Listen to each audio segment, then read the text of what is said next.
Every once in a while, Hollywood's glitzy surface cracks wide open to expose something far darker than anyone anticipated. This time, it's not just about big names or high-stakes contracts. It's about secret backroom deals, alliances with ex-intelligence operatives, and entire careers hanging in the balance. You'd think we were talking about a spy thriller, but the reality is even more bizarre. Some of the industry's most adored faces, Blake Lively and Ryan Reynolds, are now tangled in a legal fiasco with actor-director Justin Baldoni. Allegations of hush money, blacklisting, and outright manipulation have thrown all three into the line of fire. And just when you think you have it all figured out, a new revelation hits like a ton of bricks, shattering every assumption. Buckle up, because this saga is one twist after another, and it's only getting messier. Not too long ago, if you asked insiders about tension between these famous figures, most would shrug and say, it's just normal Hollywood drama. But that vague brush-off didn't last. Rumors about lawsuits and serious accusations began surfacing, catching the attention of fans and skeptics alike. People whispered about unprofessional behavior and behind-the-scenes sabotage. Then, faster than anyone expected, the quiet murmurs blew up into full-blown legal battles. The spark that lit the fuse was a set of legal documents filed by Blake Lively's team, painting Justin Baldoni as a problem on and off set. Her allegations seemed audacious, like something pulled from a sensational script. But Baldoni countered with claims of his own, insisting that none of it was true, and that the real sabotage was coming from Lively and her A-list circle. What started as a small misunderstanding ballooned into a fiasco complete with hearing dates, behind-the-scenes dirt, and an avalanche of social media speculation. Amid it all, the Honorable Judge Lyman took one glance at the swirling testimonies and sensed a massive PR ploy. Part of the judge's frustration stemmed from what looked like grandstanding and media manipulation, rather than real legal issues. Before anyone knew it, we had a war of words, a wave of alleged bribery, and a mood in the courtroom that felt more like a tabloid feeding frenzy than a sober legal proceeding. It was only the opening act, but the tension was already at full throttle. While the rest of Hollywood settled in with popcorn to watch from the sidelines, a single piece of audio turned everything upside down. This leaked recording seemed to confirm a long-held suspicion that certain celebrities, or their handlers, could blackball whoever they wanted. The big revelation? Some major agents admitted they'd cut off opportunities for Baldoni, not necessarily because he'd done something monstrous, but because he'd crossed paths with the wrong people. On that tape, references popped up to powerful players pulling strings quietly. Suddenly, all those conspiracy-like rumors about Hollywood's inner workings felt more real. Execs and agents allegedly banded together to protect well-connected stars, even if it meant destroying someone else's livelihood. If you thought the film industry was all about who you know, well, this took it to a new, ugly level. For Lively and Reynolds, the timing of the leak couldn't have been worse. Their team had just started shaping a narrative about Baldoni's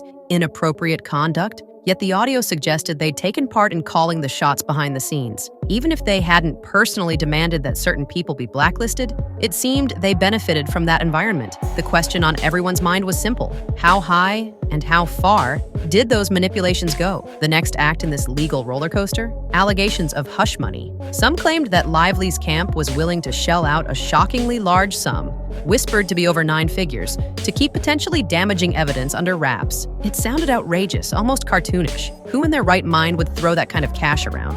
But in Hollywood, big money can vanish as easily as a camera crew at the end of a shoot. Several sources insist that a massive offer was on the table, specifically to bury sensitive documents and recordings. The whole stunt backfired catastrophically. Instead of shutting people up, it made them more suspicious. Journalists and netizens latched onto the rumor like it was the only story that mattered, spinning theories about clandestine deals, protective payoffs, and hush-hush negotiations. Judge Lyman, meanwhile, wasn't having any of it. The court isn't a marketplace where you can buy get-out-of-trouble-free cards, even if you happen to be a beloved star couple with a golden reputation.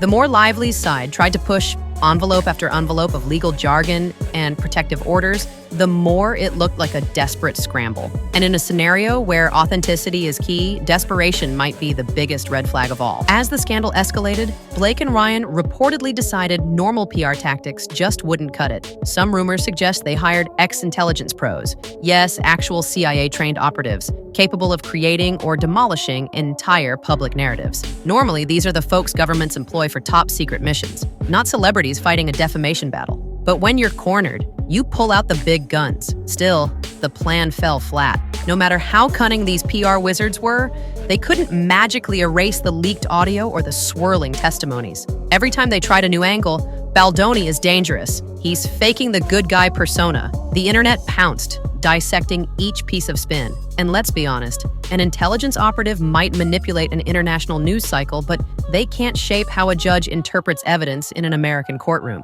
Gossip columns had a field day, of course. Blake Lively's secret spy team was an irresistible headline, but even readers who devour entertainment news with a spoon started questioning if this was more than just typical Hollywood drama. Could these covert operatives actually hush up an entire fiasco? Or was this scandal just too big, too fast, and too obvious to conceal? At the height of the chaos, the courtroom suddenly buzzed with rumors that private texts between Lively, Reynolds, and Taylor Swift might become evidence. One attorney even hinted that these messages were so volatile they could reshape the entire case. Why would a simple text chat be so explosive? Apparently, there were discussions about blacklisting strategies, industry manipulation, or who to befriend and who to freeze out in order to preserve a pristine public image. If that was all spelled out in black and white, it could destroy the narrative Lively's team had painstakingly built. So it's no wonder they tried to block these messages from ever seeing the light of day. Their fear was transparent. If the texts were harmless, they'd be the first to release them, waving them around as proof of innocence. Instead, frantic motions were filed to keep them sealed or hidden behind attorneys' eyes-only agreements. Fans of Swift, already eagle-eyed about anything that references her,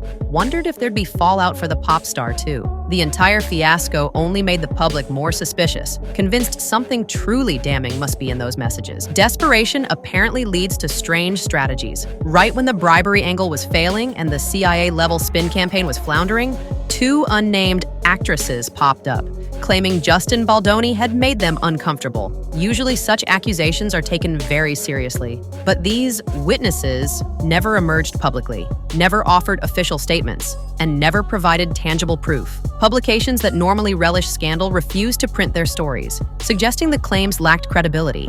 Then came the bizarre detail that Lively's camp was also pushing the idea that Baldoni was guilty of toxic positivity. Reports circulated that part of the complaint involved him encouraging employees to send emails with love in the sign-off. If that's the big scandal, we're officially through the looking glass. Worse still, the meltdown over he gave clothes to homeless people and documented it became a perplexing smear attempt. In an industry known for shallow PR stunts, you'd expect philanthropic gestures to be praised, not condemned. Yet Lively's side reportedly wanted to spin it as some twisted display of self-righteousness. It was a bizarre stance that only fueled more doubt about the authenticity of her entire legal approach. Amid all these accusations, one detail stood out.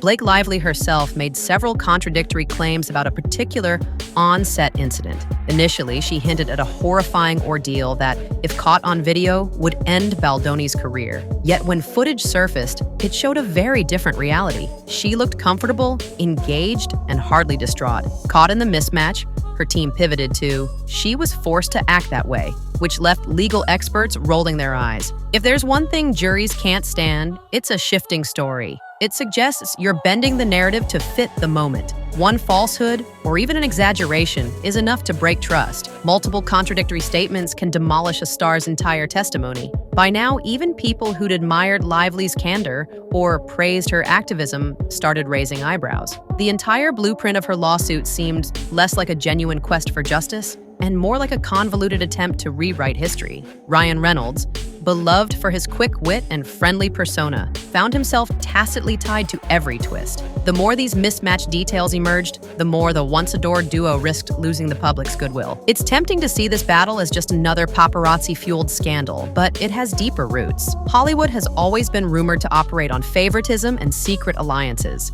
an unofficial rulebook that determines which star rockets to fame and which one quietly vanishes from casting lists. Now, with the leaks and contradictory lawsuits, it's looking less like a rumor and more like reality. What's unfolding here offers a glimpse into a disturbing phenomenon. A select group at the top can shape entire careers with a few phone calls. If you fall in line, you get the roles, the interviews, the talk show appearances. If you push back, you're difficult, dangerous, or unmarketable. This fiasco simply put a spotlight on how deeply those manipulations might run, and how swiftly they can unravel once exposed. Some observers say this might spark a reform in how production houses, agencies, and studios handle allegations. After all, no one wants to be publicly linked to hush money or ex-CIA spooks. Others argue that the industry's short memory will let it blow over, replaced by the next big scandal. Either way, It's clear the system took a hit, and people are watching closely to see if it recovers or finally evolves.